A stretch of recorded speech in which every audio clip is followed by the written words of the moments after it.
Now that everyone has patiently waited, we can finally get an updated look at the portfolios of the top investors in the world. The 13F files are available to everyone. And for those who are unsure what a 13F5 is, as of the time of recording, 45 days had passed since the end of Q3, which implies the first NF filings were already available. These are legal documents that portfolio managers with at least $100 million in assets under management are required to file with the SEC on a quarterly basis. They expose their equity portfolio, making their stock picks available to the public. Of course, this is a fantastic plus for us. Seeing what the smart money is buying and selling is a huge benefit for us regular people. We'll examine the smartest of the smart money today to kick off the 13F season. The world has never seen a better investor than Mr. Warren Buffett, sometimes known as the Oracle of Omaha. So let's talk about what Warren Buffett bought and sold in Q3 2022 and what that tells us about his current market outlook. So where do we begin with Berkshire Hathaway? To gauge how heavily invested Buffett is right now, I always like to start by looking at the cash on hand. Consequently, this is the portion of Berkshire Hathaway's cash holdings that includes short-term treasuries. What does it tell us about how heavily invested Buffett is right now? As you can see, there wasn't much activity in Q2 and they concluded the quarter with $101 billion in cash.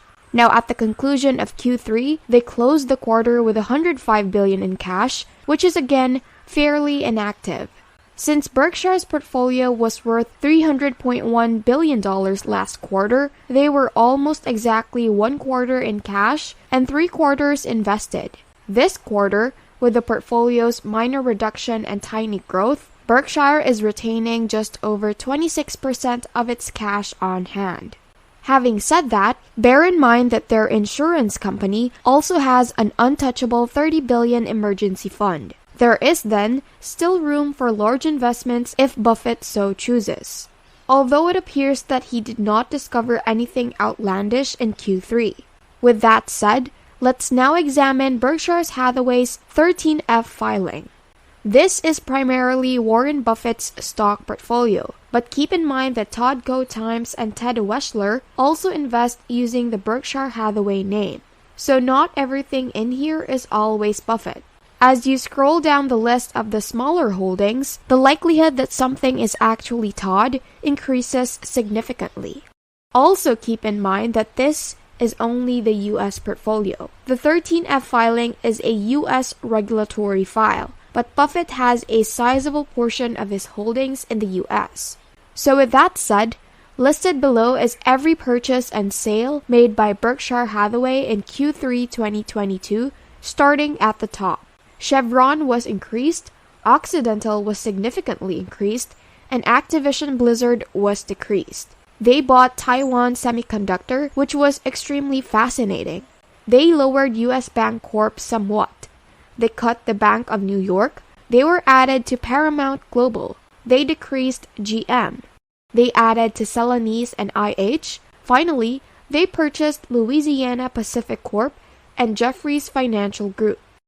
Anyway, they were Berkshire's purchases and sales, and in addition, they also exited one position, Store Capital, so this graph shows all the action for the quarter. If you wanted to take a moment to reflect on everything that was said, but given all that knowledge, what are the most important developments from this quarter that you need to be aware of? As I said, if we're discussing Buffett personally, we need to focus on his top 10 to 15 holdings. The changes become much less significant after that. And the lower you go, the more likely it is that Todd or Ted is moving. So when we focus on the top 15 holdings, I believe there are 2 key points to talk about. Let me know in the comments if you have any other questions about investing. Let's return to the video.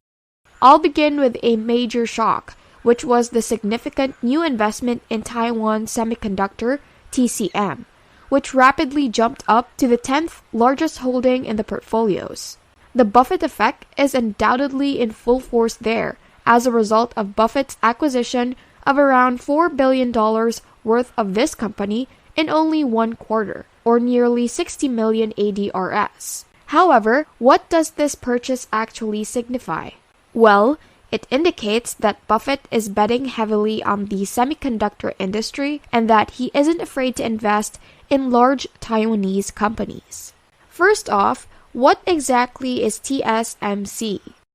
TSMC is a major player in the semiconductor industry. According to recent estimates, they account for about 56% of global foundry revenue. According to TrendForce, they are the ones who get significant contracts with major corporations like Apple, AMD, Intel, Qualcomm, Sony, and Nvidia before going on to provide the products these firms require. What is Buffett's argument here then? Well, based on what I can tell, this is a long-term wager that long-term growth in semiconductor production will increase firm profitability. And Buffett is simply taking advantage of the short-term uncertainty to enter the market because there is currently a lot of movement and shaking, as well as orders being cut by well-known brands and profit forecasts being cut by semiconductor businesses, which is increasing volatility in stock prices. So I believe that Warren Buffett is basically saying that while brands and products may come and go, semiconductors will become increasingly in demand over time. He wants to capitalize on this trend at a reasonable price. So he buys TSMC, the largest semiconductor manufacturer. It's similar to purchasing stock in the manufacturer of pizza boxes, rather than the pizza restaurant. People will continue to eat pizza, and every pizza needs a box. But from there, one of the questions I had was why Buffett was investing in Taiwanese companies.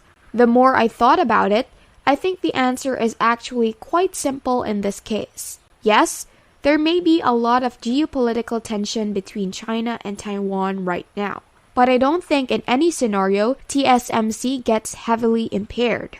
The reason is because the US is looking to Taiwan as a strategic partner.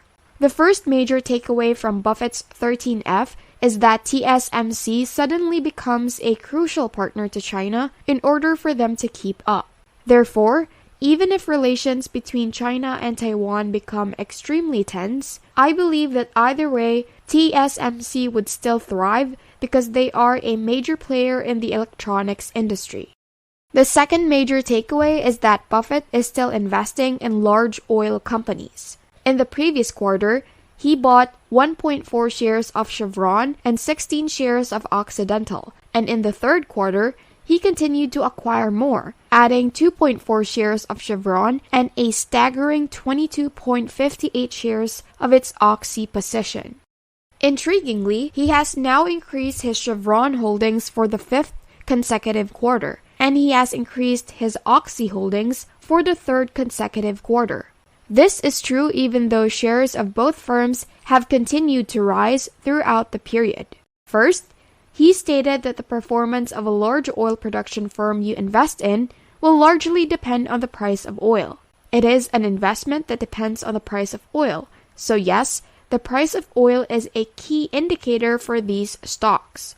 However, he added in 2007, if we were in an oil stock, it would be because we believe it offers a lot of value at this price, not because we believe the price of oil is going up. If we thought oil was going up, we could always just buy oil futures, which we do.